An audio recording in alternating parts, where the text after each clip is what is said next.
All right. So you guys wanted to know more about this crazy election, huh? A deep dive into the 2024 U.S. election. You got it. And man, I got to say, there is a lot to talk about Yeah. Trump winning. And not just winning, like blowing it out of the water.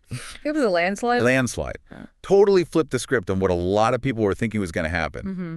We've got these articles, one from Al Jazeera and one from The Hindu. So we're going to get kind of like the international perspective on what went down. Different viewpoints. Yeah, exactly.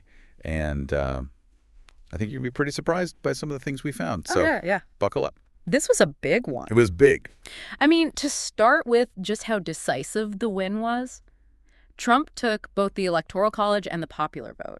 And the margin, wow, haven't seen anything like it since like 1988 for Republicans. Which, okay, that kind of a win, it feels like a statement. You know what I mean? Definitely sends a message. Yeah, and it wasn't just like a little bit of red here and there. This was, remember how everyone talked about the blue wall? Michigan, Wisconsin, Pennsylvania. Gone. Gone, all red.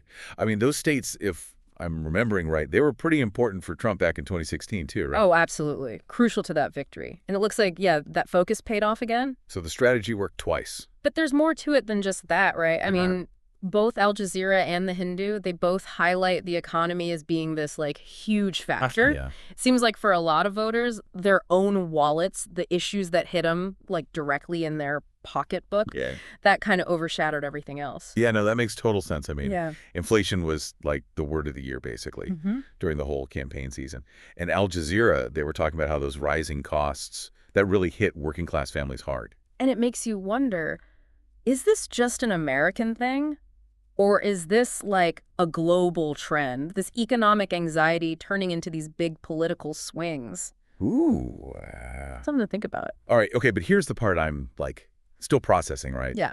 The demographics, the changes in who voted for who. Interesting stuff. The Hindu, they had this really interesting analysis, a 14-point swing Wow. in the Latino vote towards Trump. That's huge. That is huge. And like shifts among Arab and Muslim voters too. Was the Harris campaign like totally asleep at the wheel here? Seems like a pretty big misstep. And it wasn't just those groups either. Black voter turnout was down compared to previous elections. And that's with the first black woman on a major party ticket. Exactly. So, yeah, huge implications. Both for Democrats and Republicans. Long term, yeah. Makes you wonder how things are going to shake out, right? Yeah. Speaking of shaking out, we got to talk about Harris and her campaign, right? Yeah.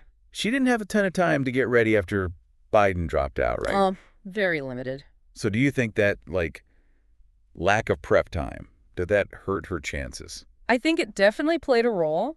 Al Jazeera pointed out she just didn't have that time to build a real nationwide campaign, to connect with voters the way you need to for a presidential run. Right.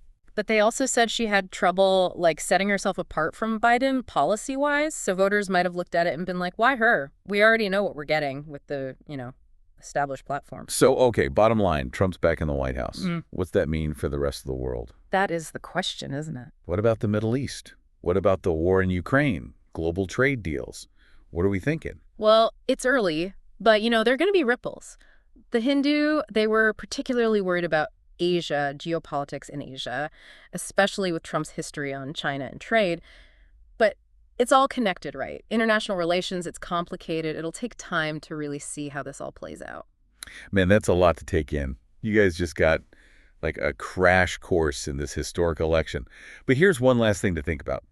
What do you think 2028 is going to look like? Who are the big players going to be? What issues are going to be front and center? Those are the questions we should all be asking. Stay curious, keep learning, and always, always question what you think you know. That's the truth. Until next time, folks.